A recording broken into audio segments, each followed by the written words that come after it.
हाथों की रेखाएं देख रही हैं मेरे को मरना था। लेफ्ट साइड में समुंदर और राइट साइड में पहाड़ी। उस गाड़ी इतनी स्पीड में 25-30 फुट का स्टील का शीट फाड़ डाला। उसके बाद भी रुकी नहीं, वो स्टील की शीट के ऊपर चढ़ गई। मैं उतरने लगा, सीट बेल्ट नहीं खुल रहा है। जैसे ही नीचे उतरे तो मेरा मोबाइल फोन रिंग करता है। कौन? बोलो।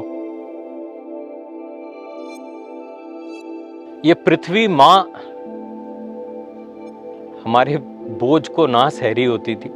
800 से अधिक करोड़ लोग इस पृथ्वी पर चल रहे हैं, उठ बैठकर खा रहे हैं। ये पृथ्वी मां हमारे को सारी कुछ चीजें, दिशा प्रणाम जो हम करते हैं आर्ट ऑफ लिविंग में, धरती मां की ओर झुककर प्रणाम करते हैं, कृतज्ञ हो जाते हैं कि हम पैदा हुए पंचभूतों से, जो कि आपने प्रदान किया। क्या? कौन से हैं पंचभूत? पृथ्वी, जल, अग्नि, वायु, आकाश तत्व। All these 5 is being provided to us by nature. This guru is also being provided by this. We have all been born from these 5 elements, and on one final day we are all going to go back to this nature. When the solid element will get merged with the earth, when the air element inside us is going to get merged with the air element outside, when the water element inside us is going to get merged with the water element outside, and we are going to go back to this nature. There is no other choice. And everything that we have ever required in this entire lifetime has also been provided for by this mother nature. हम आज जो भी हैं, even the Art of Living organization and the 600 million people or more, 800 million people who are associated with the Art of Living are also living in this mother nature only, breathing the same air that has been provided by nature. So there is no difference between Art of Living, Gurudev, Shri Shri Ravi Shankar ji, and all the 5 elements of the nature. जिंदगी में परेशानियां भी हैं और खुशहाली भी है, और ये दोनों ही चीजें अगर नहीं रहेंगी ना तो जीवन में बोरियत हो जाएगी। Then the life will become a straight line. क्या है उसको बोलते हैं? जीवन जो है एक सीधी लाइन के बराबर हो जाएगी। सीधी लाइन मतलब मेडिकल पार्लेंस में क्या होता है कि कहानी आपकी समाप्त हो चुकी है और इसके आगे और कुछ आप कर नहीं पाओगे, है ना? वैसे तो बनना नहीं है हमें, जीवन को उत्साह के साथ में जीना है। हमारे अंदर जो क्षमताएं हैं उसका प्रयोग, उपयोग करते हुए हमारे को अपने सारे परेशानियों का सामना करना ही पड़ेगा, और कोई चारा ही नहीं है ना? ये एक मौका हमें दिया जा रहा है जब जीवन में सारी चीजें हमारे हिसाब से चल पड़े। ऐसा तो हो ही नहीं सकता। अगर हम गलत भी कर रहे हो तो कोई तो टोकने वाला होना चाहिए, और हम सही भी कर रहे हो तो कोई प्रोत्साहित करने वाला चाहिए, और दोनों तरह की चीजों को हमें झेलने की हमारे अंदर में क्षमता होनी चाहिए। और अगर नहीं है तो हमें सीखनी पड़ेंगी, वो जो कि सिखाई जा रही हैं यहाँ पर आर्ट ऑफ लिविंग के सारे कार्यक्रमों में। You know, many lives we have taken in the past, come in as an insect, as an animal, as a tree, as a plant, as this, that and the other, and we have all gone back. Now we are in the form of a human being, the highest animal on the planet, and we have to hope that we don't come back into this world by taking another birth. गुरुजी कहते हैं मांगना है तो कुछ बड़ा मांगो। बड़ा क्या है? ये आखिरी जिंदगी हो, और बोझा ढोना नहीं है फ्यूचर में, इसी में मुक्ति है ना? उसमें अगर वो चाहत अगर मन में है तो आएंगी दिक्कतें, और ज्यादा आएंगी। पर हम मांगते बहुत कुछ हैं। जब हम प्रार्थना करते हैं, मंदिर जाते हैं, अपने घर पे बैठकर पूजा के सामने गुरुदेव से कुछ ना कुछ मांगते रहते हैं कि मुझे धन दे दो, मुझे घर दे दो, मुझे बच्चों को ये करवा दो, वो करवा दो, सेहत मेरी अच्छी दे दो। सब कुछ मांगते रहते हैं, पूछते रहते हैं, पर उत्तर कब आता है? जब हम ध्यान करने के लिए बैठते हैं तो ऊपर से उत्तर आ रहे हैं हमारे पास में। इसमें एक संस्कृत का शब्द आता है जिसको गुरुजी बार बार कहते रहते हैं, जिसका नाम है पात्रता। इंग्लिश में कहें तो our ability to receive, and that too with युक्ति। ये दोनों चीजों को अगर हम जोड़ दें, ज्ञान एक तरफ जो कि गुरुदेव का दिया हुआ, और दूसरी तरफ युक्ति का अमल, कहां पर? अपनी खुद की जिंदगी में, तो हम इस जीवन को बहुत ही अच्छे से निभा सकते हैं। कोई भी परेशानी नहीं रहेगी। आप जरा सोच कर देखिए, आज से 1 साल पहले जो परेशानी थी आपके साथ में, वो आज है क्या? नहीं है, चली गई। कोई नई परेशानी उसके बदले में खड़ी हो गई है, और जो आज परेशानी है वो कल नहीं रहने वाली है, कल कोई दूसरी खड़ी होने वाली है। ये तो सागर की लहरों के जैसा है, आएंगी जाएंगी। इनका काम है आना, आपको थोड़ा सा हिलाना, आपको थोड़ा सा ललचाना, और फिर चली जाएंगी। कई साल पहले जब मैं बंबई में नौकरी करता था, तो एक रेंटेड अपार्टमेंट, भाड़े का घर जिसमें हम रहते थे, उनके ओनर लंदन में थे, पंजाबी जेंटलमैन। और जब यहाँ से शिफ्ट करके गए वो लंदन, तो उन्होंने ये घर हमको भाड़े पे दे दिया। तो हम 3 साल वहाँ पे रहे। इंडिया का टॉलेस्ट रेजिडेंशियल बिल्डिंग, 32 माले का बिल्डिंग था, उसमें हमारा 20th फ्लोर में अपार्टमेंट, बहुत ही सुंदर, 3 तरफ से समुंदर। जो हमारे ओनर थे उन्होंने कहा कि आपको घर खरीदना है तो आप खरीद लीजिए इसी को, हम लोग तो बेचने का सोच रहे हैं, अभी दोबारा इसको रेंट में नहीं डालेंगे। तो वो था 1.25 करोड़ का फ्लैट था, 1.25 करोड़ का फ्लैट था वो। तो मैंने कहा नहीं, मैं तो सारा अपना सेविंग्स डालूंगा और ऊपर से बैंक लोन दे देगी। तो भी सब मिलाकर मैंने पता करवाया, मेरा सिर्फ 85 लाख यानी 85 लाख के ऊपर नहीं जा सकता मेरा अमाउंट। उन्होंने मुड़कर कहा मुझसे कि 85 लाख पे ले लो उस घर को। नहीं, सच वाली कहानी। मैंने कहा सचदेवा जी, आप क्यों इतना वो ले रहे हो, लॉस? कहां 85 लाख, कहां 1.25 लाख, 40 लाख का लॉस।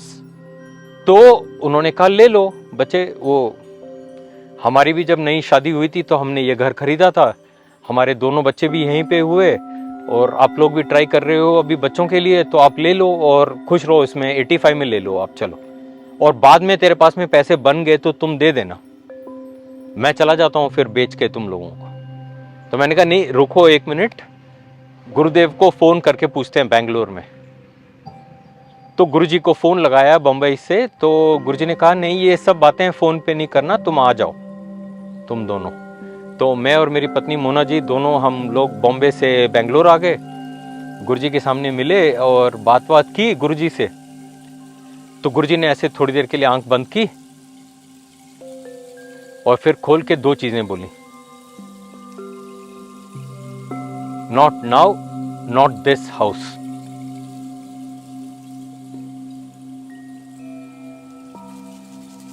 मैं तो बहुत निराश हो गया था, मेरी पत्नी मुझसे ज्यादा निराश हो गई। You know, we were all very dejected कि वाइस गुरुदेव। और मैं फिर भी लगा रहा, मैंने कहा गुरुजी 125 लाख के बदले 85 लाख में दे रहा है वो, तो आप। फिर गुरुजी ने ऐसे पूरा थोड़ी सी आवाज ऊंची करके बस दैट्स इट, जय गुरुदेव, जाओ खाना खाओ और निकलो वापस। तो हम लोग ऐसे लौट के बुद्धू घर को ऐसे लौटे हम लोग वापस बंबई, और फिर सचदेवा जी को बोला कि गुरुदेव ने तो मना कर दिया। तो जो ओनर थे उन्होंने कहा कि अरे भाई, कौन है आपके गुरु, मेरे को बताओ, मैं उनसे बात करूं। मैं आपको बताऊं, बहुत कॉमेडी चल रहा था। तो मैंने कहा नहीं, वो हमारे गुरु हैं, आपको मैं ऐसे बात नहीं करवा सकता हूं, पर आपको मिलना होगा तो मैं मिलवा दूंगा आपको। पर उन्होंने मना कर दिया। और 2 अलग अलग चीजों से मना किया, not now and not this apartment.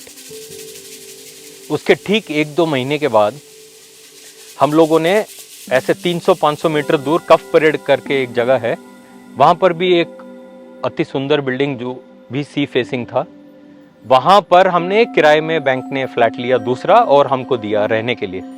वो था 12th फ्लोर में, काफी अच्छा घर था वो भी।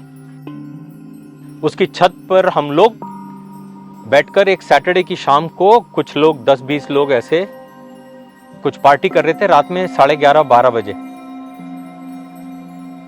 तो बहुत जोर का एक धमाका हुआ, ए बिग ब्लास्ट हैपेंड, और देखा कि वो जो हमारी बिल्डिंग छत पे से दिखाई दे रही थी, जो हम पहले जहां पर रहते थे, सागर संगीत बिल्डिंग, वो हमें दिखाई दी और उसकी छत पर पूरा आग। तो टॉप फ्लोर पे नेवी के थे वो सीनियर ऑफिसर, और वो अपनी पत्नी जो कि हिंदी फिल्म एक्ट्रेस थी नूतन, उनके साथ में रहते थे। कमांडर बहल उनका नाम था, उनका लड़का, उन दोनों का मोनीश बहल, वो अपनी पत्नी और अपनी बच्ची के साथ में भी उसी घर में रहता था। उसके अंदर में गैस सिलेंडर फटा और उसमें कमांडर बहल की डेथ भी हो गई। लकीली उस समय पे मोनीश बहल, उनकी पत्नी और उनके बच्चे नहीं थे घर पे, नहीं तो वो भी जाते थे। और वो आग बहुत नीचे तक आई बिल्डिंग में, 20वें माले को पार करती हुई। हमने वो घर खरीदा हुआ होता था तो हमारा घर पूरा जल गया होता था। अब गुरुजी की कृपा देखो और दूरदर्शीपना देखो उनका।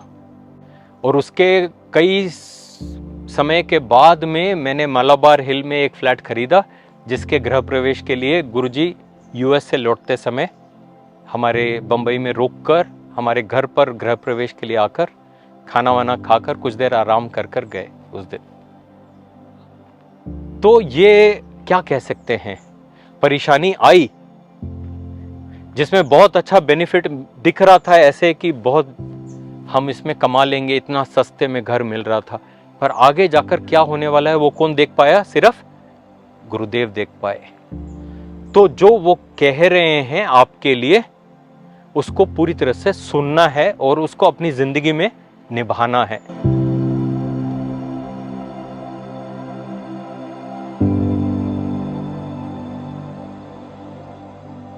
ये हाथों की रेखाएं देख रही हैं मेरे, ये आप देखेंगे तो समझ में आएगा आपको। यहाँ पे 40 और 41 के बीच में मेरी लाइफ लाइन खत्म हो गई है। आज से 20 साल पहले की बात है, अप्रैल 20 साल और कुछ महीने, जब गुरुजी के साथ में हम लोग चल रहे थे। पूरा 3 हफ्ते का टूर था, इंडोनेशिया, सिंगापुर, ऑस्ट्रेलिया, न्यूजीलैंड, और आखिरी पड़ाव पर आ गए थे। और न्यूजीलैंड के एक छोटे से गांव में से होकर गुरुजी निकल रहे थे ऑकलैंड कैपिटल, और वहाँ से लंबा फ्लाइट पकड़कर होनोलुलु हवाई जाने के लिए। और हमने कहा कि हम कार हायर करके, मैं और मेरी पत्नी, और न्यूजीलैंड का मज़ा लेंगे थोड़ा सा और ऑकलैंड ड्राइव करके पहुँचेंगे 2 दिन के ऊपर। मैं कार और बाइक्स का रैली ड्राइवर रह चुका हूँ छुटपन में।